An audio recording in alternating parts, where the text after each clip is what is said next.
Assalamualaikum warahmatullahi wabarakatuh.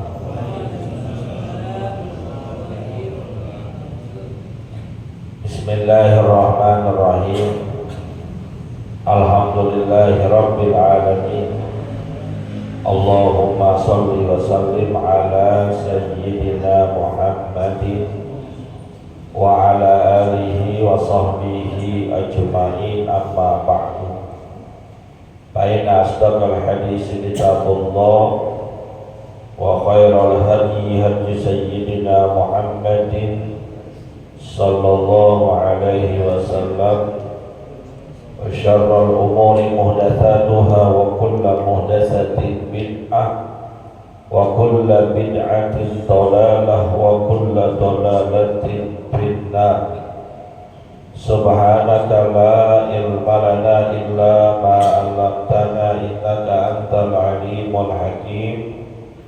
Rabbi shrah li sadri wa yassir li amri wahlul 'uqdatam min lisani yafqahu qawli.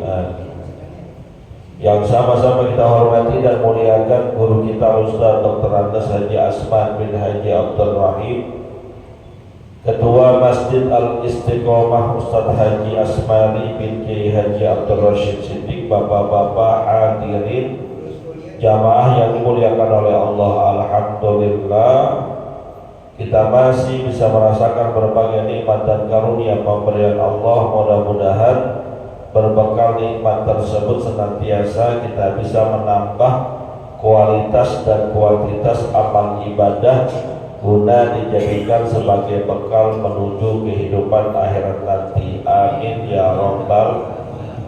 Kita awali pengajian ini dengan membaca surat Al-Fatihah.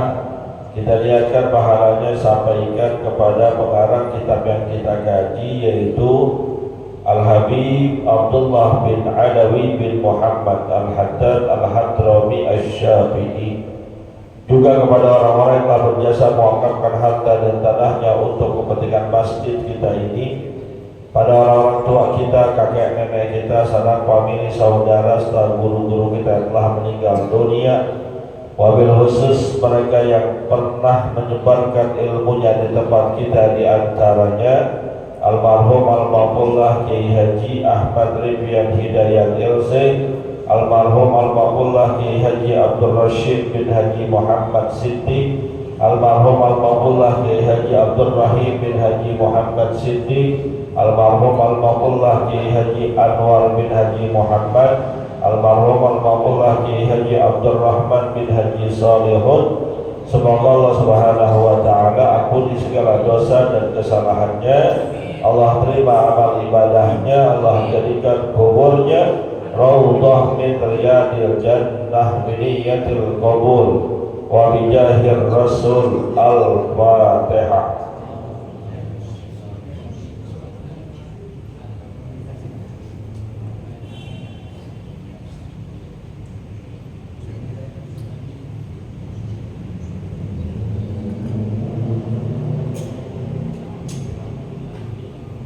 Melanjutkan bacaan kita. Bismillahirrahmanirrahim.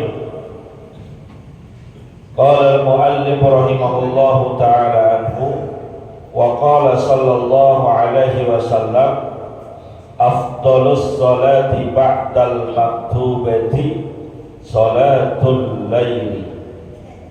Wa qala alaihi salatu wassalam alaikum biqiyamil laili fa innahu da'tus salihina qablakum wa qurbatun lakum ila rabbikum wa maghfaratun lis-sayyiati wa manhatun 'anil ithmi wa matradatun lid-da'i 'anil jasadi. Wa qala alaihi salatu wassalam ayyuhan nas afshus salama wa at'imut ta'ama wasilul arhama wa sallu bil laili wan nasu niyam tadkhulul jannata bisalam. Wallahu a'lam bissawab. Hadirin yang dimuliakan oleh Allah, melanjutkan pembahasan kitab An-Nasaihud Diniyah wal Wasaya Al-Imaniyah karangan Al-Habib Abdullah Al-Haddad, masih dalam pembahasan sholat malam, sholat tahajud. Beliau mengutip hadis Nabi kita Muhammad sallallahu alaihi wasallam, afdhalus sholati ba'dal maktubati sholatul laili.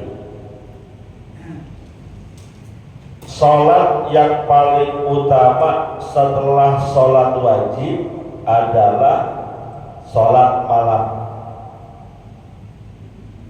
Kalau sholat wajib ketahuan dah memang utama pokoknya. As-sholatu imaduddin, sholat itu tiang agama, sholat wajib tiang agama kita. Paman aqomaha faqad aqomaddin, orang yang mendirikan sholat berarti telah mendirikan agamanya, memperkokoh agamanya. Waman tarokaha, siapa yang sengaja meninggalkannya, faqad hadamaddin, sungguh dia telah menghancurkan agamanya. Jadi lihat kualitas orang Islam, jangan dilihat perilakunya, jangan dilihat hatinya, lihatnya sholatnya. Sholat gak dia? Kalau sholatnya bagus, maka insya Allah agamanya bagus, berarti dia memperkokoh agamanya. Tapi sholatnya berantakan, sholatnya gak bagus, bolong-bolong, sering ditinggalkan, maka hakikatnya dia telah menghancurkan agamanya sendiri. Walaupun kelihatannya baik, walaupun kelihatannya ramah, walaupun kelihatannya sopan, kalau ninggalin sholat, hadamaddin, menghancurkan agamanya sendiri, merobohkan agamanya sendiri. Nah, setelah sholat wajib yang utama, yaitu sholat di waktu malam. Kenapa dianggap penting? Kenapa dianggap utama juga? Karena sholat malam itu berat. Sesuatu yang berat, ganjaran pahalanya insya Allah besar. Ada kaidah mengatakan al-jaza'u ala qadri ta'abid, balasan pahala buat seorang hamba itu ketika dia melaksanakan ibadah sesuai dengan capek, letih, lelahnya dia ngerjain ibadah tersebut. Sholat malam berat gak? Berat. Orang enakan tidur, apalagi gerimis, berat. Maka yang berat itu pahalanya besar, derajatnya tinggi dan mulia di sisi Allah Subhanahu wa ta'ala. Wa qala alaihi salatu wassalam, hadis Nabi kita Muhammad sallallahu alaihi wasallam yang lainnya dikatakan, alaikum biqiyamil laili, paksakan, wajibkan diri kalian untuk bangun di waktu malam, mengerjakan sholat malam. Alaikum, bahasanya Nabi itu alaikum, wajibkan diri kalian, paksakan, berarti penting, gak main-main. Kenapa? Fa'innahu da'bus salihina qablakum, karena sesungguhnya sholat di waktu malam itu, qiyamul lail itu, tahajud itu merupakan kebiasaan, keadaan orang-orang soleh sebelum kalian. Kalau orang soleh pasti bangun malam, itu kesimpulannya. Kalau enggak bangun malam, kesolehannya belum diakui. Karena salah satu ciriknya, ciri orang soleh bangun malam. Lalu ada orang jarang bangun malam walaupun sholat wajibnya bagus, bahkan hampir gak pernah bangun malam, maka kesolehannya itu belum sempurna. Kan kita pengen dianggap oleh Allah sebagai orang soleh, kita pengen Allah yang menganggap kita orang soleh, bukan manusia. Kalau manusia menganggap kita orang soleh, belum tentu soleh. Penilaian manusia gak sempurna. Penilaian manusia kadang salah. Yang paling mutlak dan benar adalah penilaian Allah. Kita pengen Allah mengatakan, menganggap, menghitung kita sebagai orang yang soleh. Salah satu caranya, salah satu cirinya qiyamul lail, bangun di waktu malam, sholat malam. Kalau bisa rutin, kalau nggak bisa 2 hari sekali, nggak bisa seminggu sekali, nggak bisa sebulan sekali, nggak bisa ya kebangetan masa sholat qiyamul lail setahun sekali. Di baju baru aja kita bisa berkali-kali. Paksain, upayakan dengan sangat. Kalau perlu minta bangunin, kalau perlu pasang alarm. Wah, gampang deh tuh pasang alarm. Kalau dulu ada jam weker, bunyinya nyaring banget tuh. Kalau udah bunyi buru-buru bangun, jangan ditunda. Tunda aja dikit, tiduran lagi ntar. Sekarang gampang lagi, ada HP. HP kan ada fasilitas alarmnya, pasang. Terserah maunya sanggup itu jam berapa, jam 3, jam 2, jam 2, setengah 4, sesuai dengan kesanggupan kita. Kalau bisa lagi, ajak dan bangunin bini kita. Karena dalam sebuah riwayat hadis yang sangat luar biasa mencerminkan tentang romantisme dalam agama Islam, apabila seorang suami bangun di tengah malam lalu dia sholat 2 rakaat, kemudian dia bangunin bininya untuk sholat juga, atau sebaliknya bininya bangun duluan lalu bininya sholat 2 rakaat, kemudian setelah itu dia bangunkan suaminya untuk bisa ikut sholat juga bersamanya. Cakep tuh. Pernah nggak kita begitu, Pak? Pernah nggak bangunin bini sholat tahajud? Oh, kita aja sholat tahajud juga kagak. Boro-boro bangunin bini. Nah, kita aja sering kelewatan. Kalau sudah jadi rutin, bangunin bini. Atau sebaliknya, memang bini kita ibadahnya doyan banget, cakep banget, luar biasa.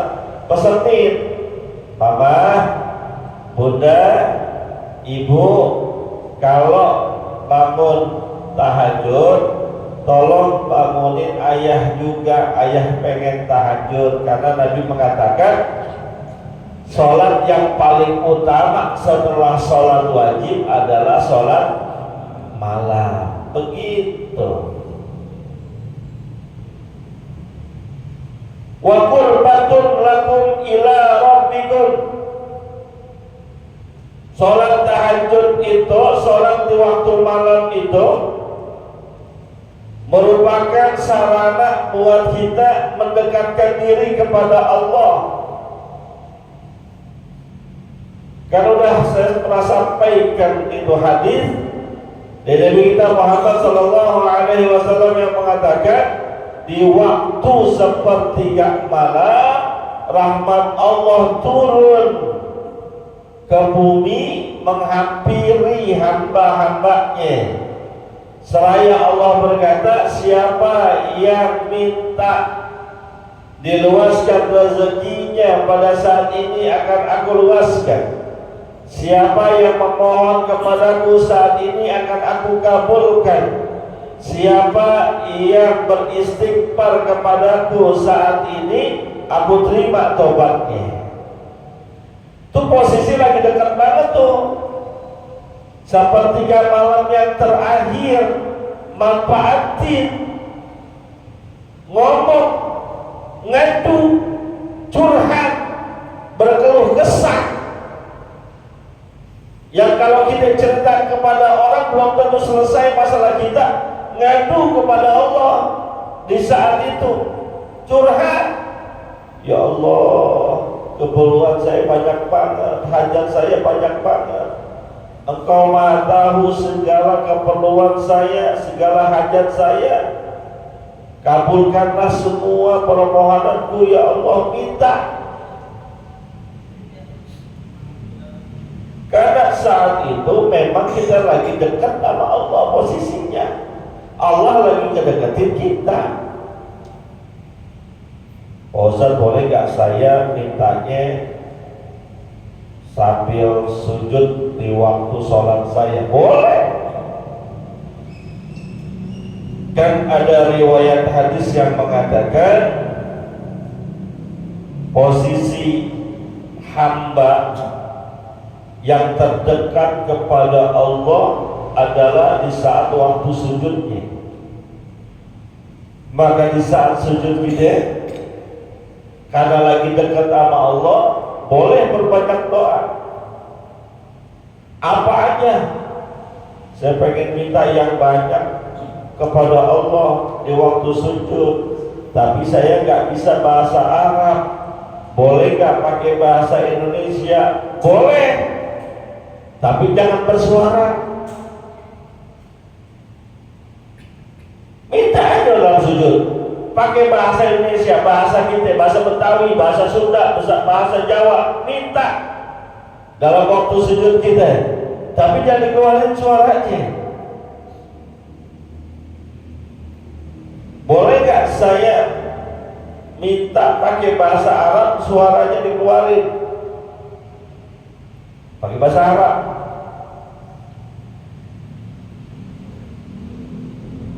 Ada yang mengatakan kalau bahasa Arabnya itu merupakan bagian doa yang terdapat dalam Al-Quran, boleh dikeluarin suaranya. Minta di saat sujud gitu. Sujud yang kapan? Boleh sujud pertama, boleh sujud yang kedua. Ada yang mengatakan di sujud yang terakhir silahkan. Mumpung kita lagi sholat sendirian, mumpung waktu itu Allah lagi ngedeketin kita. Pak Ustaz, saya kan lagi jadi imam. Iya, terus pas sujud terakhir saya lamain karena banyak kebutuhan dan hajat saya. Boleh nggak? Kurang bagus.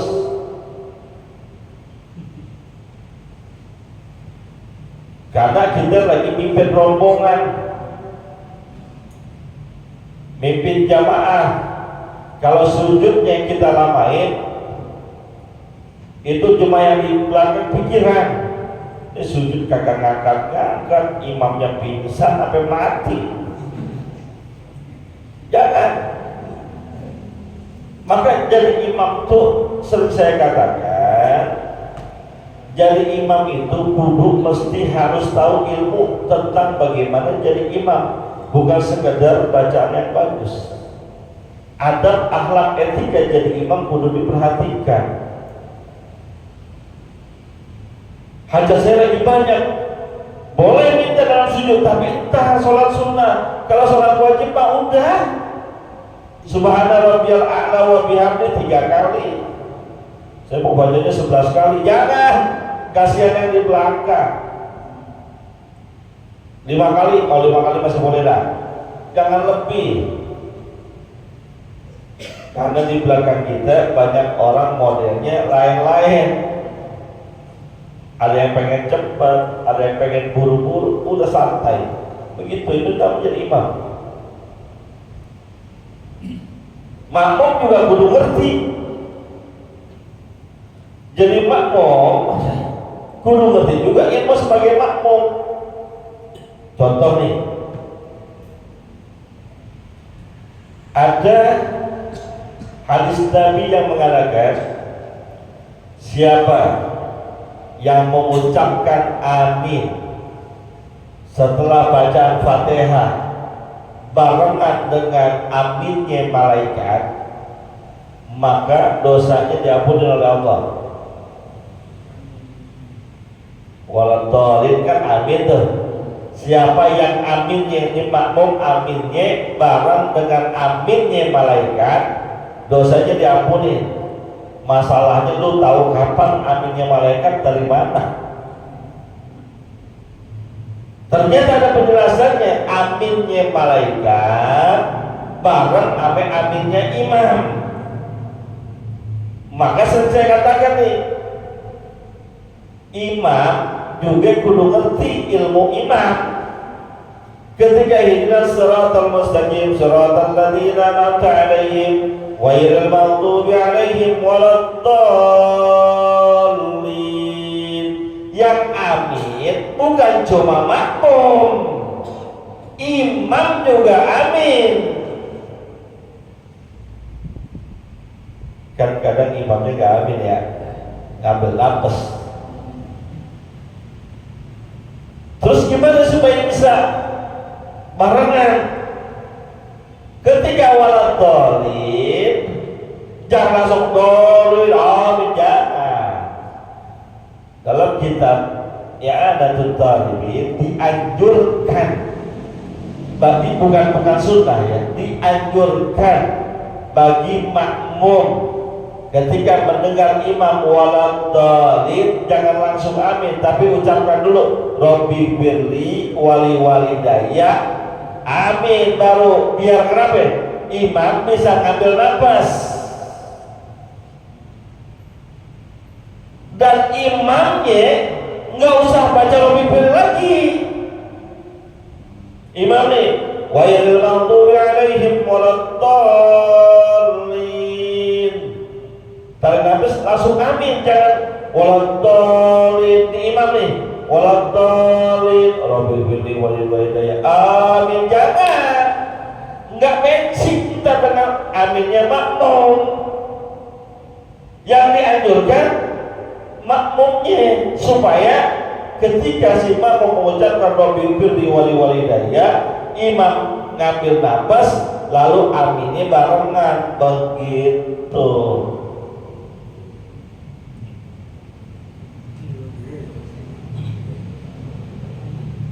Habis kadang-kadang anak kecil Pak Ustadz baru waladhdallin, amin, ya itu memang anak kecil.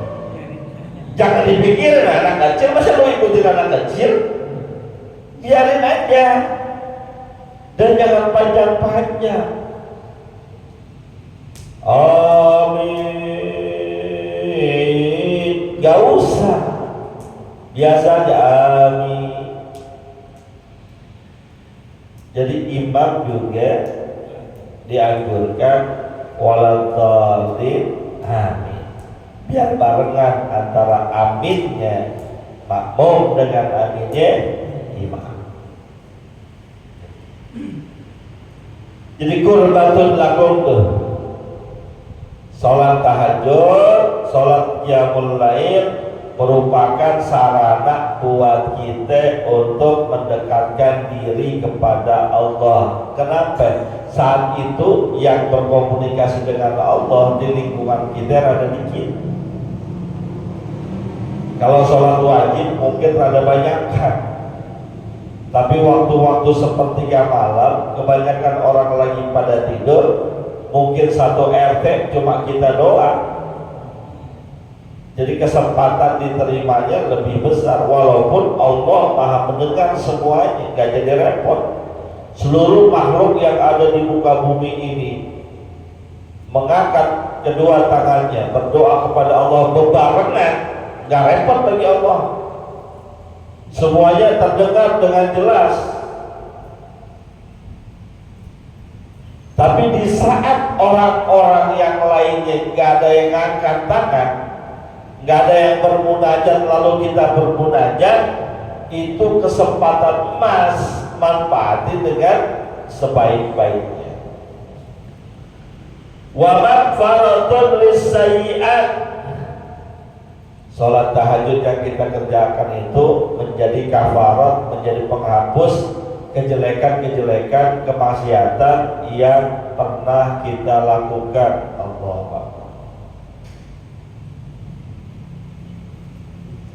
dosa yang banyaknya kita lakuin, yang sendirian, yang sembunyi-sembunyi, yang orang lain gak tahu, yang lupa kita tobat, yang lupa kita istighfar, dihapuskan dengan sebab qiyamul lail, tahajud kita. Kurang apa Allah coba? Kurang apa Allah sama kita? Kurang kasih sayang bagaimana Allah sama kita? Fasilitas udah disediain, kesempatan dibuka lebar, emang rasa malas kita yang masih teramat besar luar biasa. Wa manhatun 'alal ithmi, dengan sebab kita bertahajud, dosa-dosa kita dihentikan oleh Allah Subhanahu wa ta'ala, dihabisin oleh Allah Subhanahu wa ta'ala. Wa matradatun lidda'i anil jasad, dan orang yang sering tahajud qiyamul lail akan dijauhkan dari penyakit-penyakit yang bakal nyusahin tubuhnya. Maka ada beberapa tempat pengobatan tradisional itu, salah satu terapi pengobatannya dengan tahajud. Karena berdasarkan hadis itu, wa matradatun lidda'i anil jasad, menghilangkan, menjauhkan penyakit-penyakit yang bakal datang ke fisik kita, penyakit fisik, bahkan juga penyakit batin kita. Kan penyakit ada dua, ada penyakit fisik, ada penyakit non fisik, ada penyakit zahir, ada penyakit batin. Itu tertolak, terusir dengan sebab kita sholat tahajud. Buktiin makanya, kalau kita apa iya kayak gitu, buktiin. Terlepas kita bicara umur, kalau urusan umur adalah urusan kehendak Allah. Baginda Nabi kita Muhammad sallallahu alaihi wasallam, bukan karena figur nabinya, tapi karena beliau mungkin salah satu sebabnya sangat beristiqomah untuk sholat tahajud. Kita temukan dalam riwayat kehidupannya, dari awal sampai akhir beliau sakit gak lebih dari 3 kali,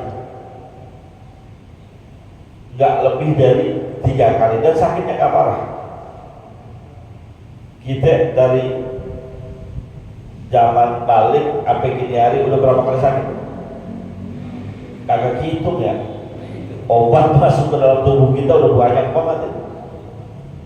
Pilek lain, pusing lain, migrain lain, itu yang standar tuh. Batuk lain, yang standar. Belum yang rada parah dikit, asam urat, kolesterol, gula, lambung, migrain, jantung, apalagi banyak udah.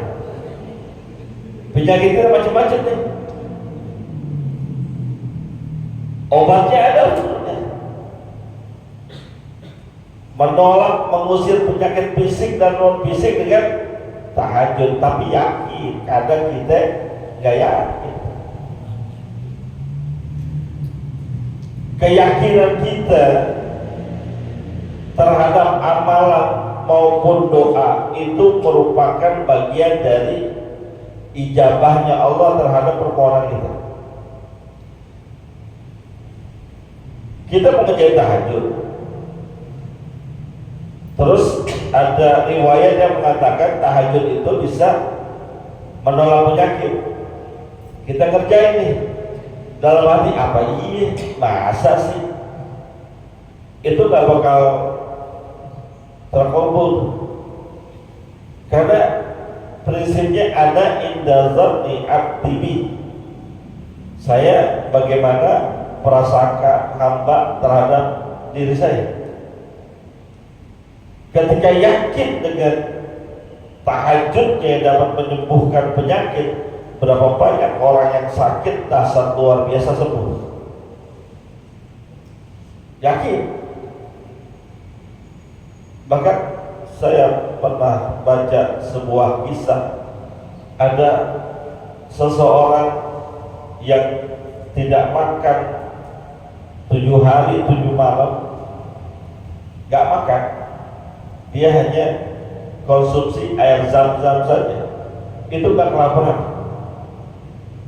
Karena ketika dia minum air zam-zam itu diniatkan sebagai makanan. Berdasarkan hadis Nabi, zam-zam lima syuribalahu, air zam-zam faedahnya sesuai dengan apa yang diniatkan saat meminumnya. Yakin tapi ya kalau nggak yakin sulit terbuktikan bisa mengusir, menghilangkan penyakit yang ada pada diri manusia. Wa qala alaihi salatu wassalam, sabda Nabi kita Muhammad sallallahu alaihi wasallam yang lain, ayyuhan nas, wahai sekalian manusia, afshus salam, sebarkanlah salam. Ini dua pengertian. Salam dalam arti ucapan assalamualaikum, dianjurkan kita sebagai umat Islam kalau ketemu dengan orang Islam lainnya ucapin assalamualaikum, assalamualaikum. Ini ciri khas kita, ciri khas kita yang kita ucapin kapanpun pas. Pagi-pagi ketemu teman kita, pagi-pagi jam 6 ucapin assalamualaikum, pantas ya? Jam 1 assalamualaikum, pantas ya? Habis isya assalamualaikum, jam 2 malam assalamualaikum. Sekarang kalau kita ganti sama selamat pagi, pagi-pagi jam 7 selamat pagi, pantas ya? Pantas ya?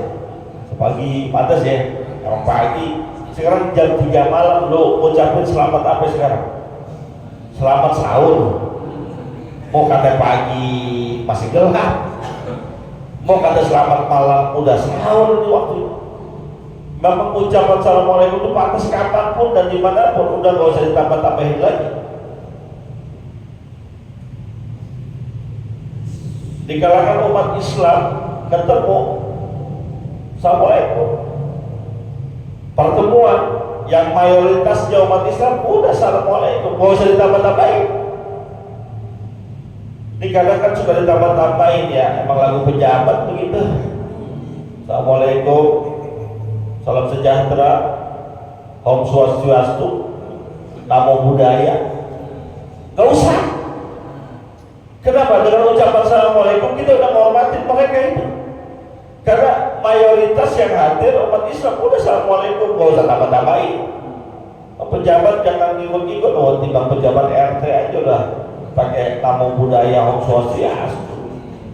Lu cuma RT doang, emang warga lu banyak yang non Islam.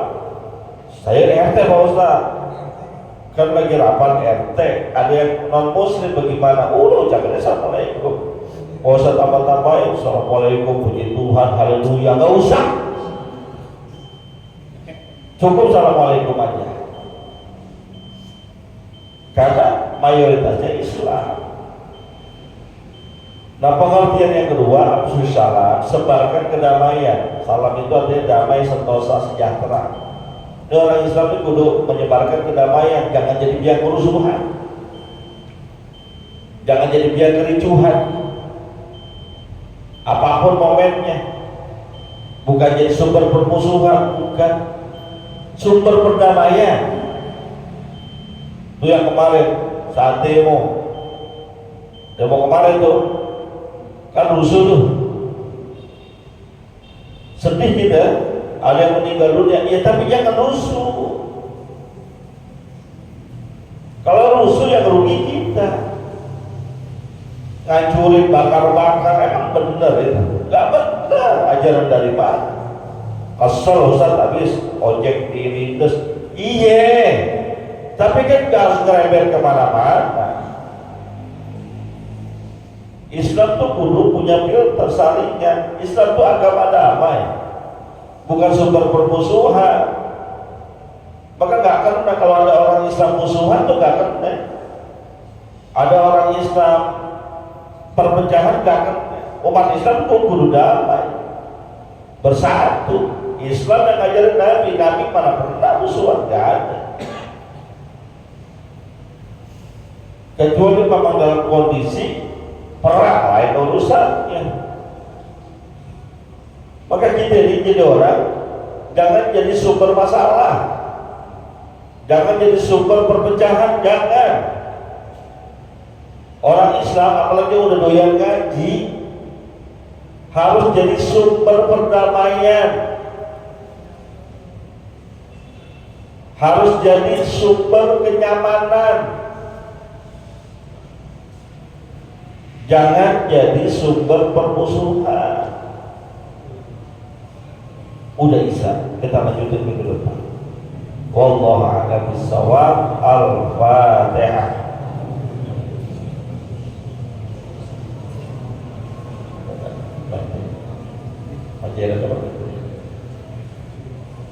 Hadirin yang dimuliakan oleh Allah, ada amanat dari Ketua Masjid Al-Istiqomah bagi jamaah ataupun bukan jamaah tetap Masjid Istiqomah yang ingin ikut tabungan korban. Ya. Kan Idul Adha berapa bulan lagi kira-kira? Mei kali Idul Adha ya. Sekarang September, Oktober, November, Desember, Januari, Februari, Maret, April, Mei. Ada waktu 9 bulan. Saya sering katakan, yang namanya ibadah perlu dipikirin, perlu dipaksain, perlu diplanning. Berkorban itu gede uangnya, 3 juta sampai 3 juta setengah, bisa 4 juta setengah. Kalau ngarepin pas hari haknya duit kita ngumpul segitu, belum tentu dah. Namanya manusia urusannya kadang banyak. Maka Masjid Al-Istiqomah berinisiatif untuk ngajak teman-teman jamaah, ayo ijel bertabungan kurban, terserah, sebulan 200, sebulan 300, sebulan 500, nanti hari-harinya yang kurang tinggal tambahin, begitu. Caranya gimana? Hubungi Bang Jelani itu. Udah ada kartu tabungan korbannya Bang Jelani? Ada nggak? Sekarang di bawah nggak? Mana kasih lihat sini.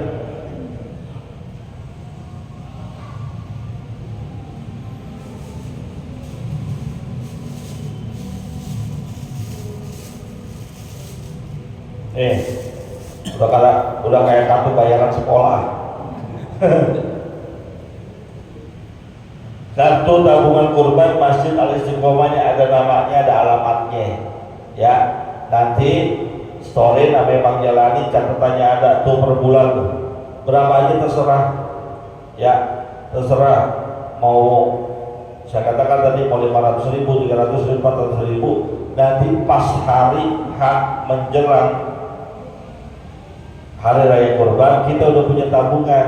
Kalau misalnya tahun depan biaya korban 3,5 juta, kita udah punya duit 3 juta, nambahinnya gampang. Tapi kalau belum punya sama sekali, gue pengen korban sih, tapi belum ada duitnya. Emang gak nabung. Kalau nabung enak, ya saya ajakin semuanya. Semoga Allah mudahin, Allah bukain rezeki buat kita. Ini cuma satu pintu doang ya, semuanya yang Masjid Al-Istiqomah jalurnya cuma lewat Bang Jailani yang resmi dan berlisensi, bukan main. Ya, bukan berarti maksud saya gini, kalau banyak tangan yang megang jadi recok, entar ya langsung semuanya ke Bang Jailani, rumahnya di Pangkal Lima Wawah. Mudah-mudahan banyak yang ikut nih. Ada berapa orang? Ada 50 orang nih. Ada, nggak usah semuanya dah, setengahnya aja 25. udah 3 ekor, beres sudah. Yang di luar tambah lagi 7 orang, 4 ekor udah. Belum lagi yang di jalanan, belum lagi yang ini juga bukan hanya di sini doang. Kalau ada tetangganya, saudaranya, kerabatnya pengen ikut nabung di sini, ya monggo. Cuma kalau nabungnya di sini, korbannya juga di sini, begitu. Dan usah saya nabungnya di sini, tapi korbannya di kampung, boleh nggak? Jangan. Lu nabungnya di kampung kalau begitu ya. Kasihan yang megangin. Mudah-mudahan ada manfaatnya. Al-Fatihah.